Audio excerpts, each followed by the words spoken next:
ప్రభునామమునకు ఘనత కలుగునుగాక. మత్తయి సువార్త 3వ అధ్యాయము 10వ వాక్యము మనం చదువుకుంటున్నాం.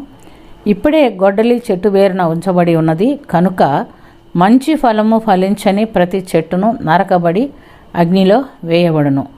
ప్రియమైనటువంటి దేవుని బిడ్డలారా, బాప్తిస్ము ఇస్తున్నటువంటి యోహాను ప్రకటించినటువంటి మాటను మనం ఇక్కడ గమనిస్తున్నాం.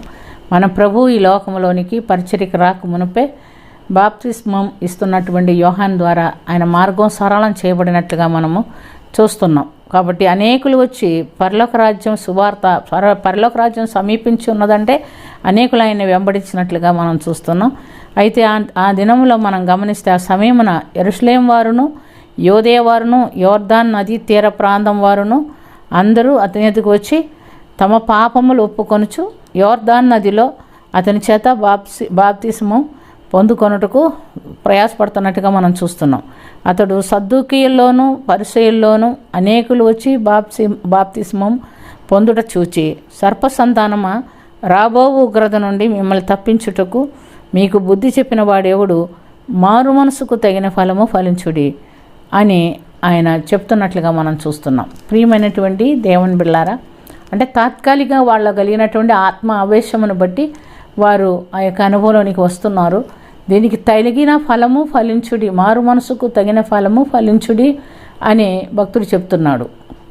మారు మనసుకు తగిన ఫలం అంటే ఏ ఫలం? అది ఆత్మఫలం. ఆత్మఫలం మనం చూసినప్పుడు ప్రేమ, సంతోషము, సమాధానము, దీర్ఘశాంతము, దయాళత్వము, మంచితనము, విశ్వాసము, ఆశానిగ్రహము, సాత్వికము.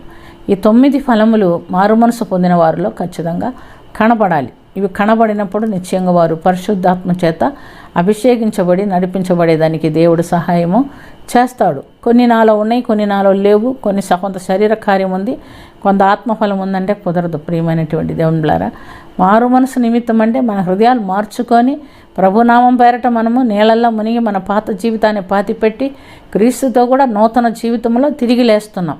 ఈ అనుభవం మనలో ఉంటే నిశ్చయంగా మనం నిత్య జీవం వెళ్ళేదానికి దేవుడు మనకు సహాయము చేస్తాడు. మరి ఈ ఆత్మఫలమునకు విరోధమైన నియమం ఏదియూ లేదు అని గలతీయులకు రాసిన పత్రిక 5వ అధ్యాయంలో 23-24 వాక్యములో మనము చూస్తున్నాం. కాబట్టి ప్రియమైనటువంటి దేవుని బిడ్డలారా, మనం ఈ ఆత్మీయ అనుభవంలో ముందుకు సాగలుగుతున్నామా లేదా? మనలో ఎంతోమంది బాప్తిస్మం తీసుకున్న వారు ఉన్నారు, కానీ వారు నిజంగా మారు మనసుకు తగిన ఫలం ఫలించేవారిగా ఉంటున్నారా? మరి ఏదో ఒక అవసరం కొరకు బాప్తిస్మం తీసుకోకూడదు. మరి మనం చూస్తున్నాం కదా, పెళ్లి కొరకు, తర్వాత ఇంకేదేదో వస్తువుల కొరకు ఏం చేస్తున్నారండి వారు బాప్తిస్మం తీసుకుంటున్నారు. మరి మనం గమనిస్తే అలనాడు చాలామంది మనకు తెలిసి పల్లెటూరులో మిషనరీలు వచ్చినప్పుడు బింది కోసము, దుప్పట్ల కోసము వాళ్ళు బాప్తిస్మం ఇప్పించేవారు. అది సరైన మారు మనసు కాదు, బాప్తిస్మం కాదు.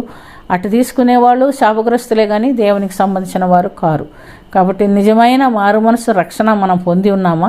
పొంది ఉండే దానికి తగిన ఫలము ఆత్మఫలం కలిగి జీవించి దేవుని ఆత్మచేత నడిపించబడేవారుగా ఉండమని దేవుడు మనకు హెచ్చరిక ఇస్తున్నాడు. అలాంటి ఆత్మీయ అనుభవంలో మనమందరము మన క్రైస్తవ్యాన్ని ముందుకు కొనసాగించినట్లుగా దేవుడు మనకందరికీ సహాయము చేయనుగాక. ఆమేన్. ప్రార్థన చేసుకుందాం. ప్రభు యేసు రక్షక, నిజమైన మారు మనసు రక్షణ మాకు దయచేయండి. మీ ఆత్మీయ నడిపింపు మాకు దయచేయండి. మీ ఆత్మచేత నడిపించబడిన వారమైన మీ నిత్య జీవంలో ప్రవేశించుటకు మాకు అందరికీ అర్హత దయచేయమని, యోగ్యత దయచేయమని, ప్రియబిడ్డలందరూ నీ కృప పొందినట్లుగా సహాయం చేయమని యేసుక్రీస్తు పుణ్యనామమున అది మిక్కిలి వినయంతో అడిగి వేడుకొంచున్నాము తండ్రి. ఆమేన్.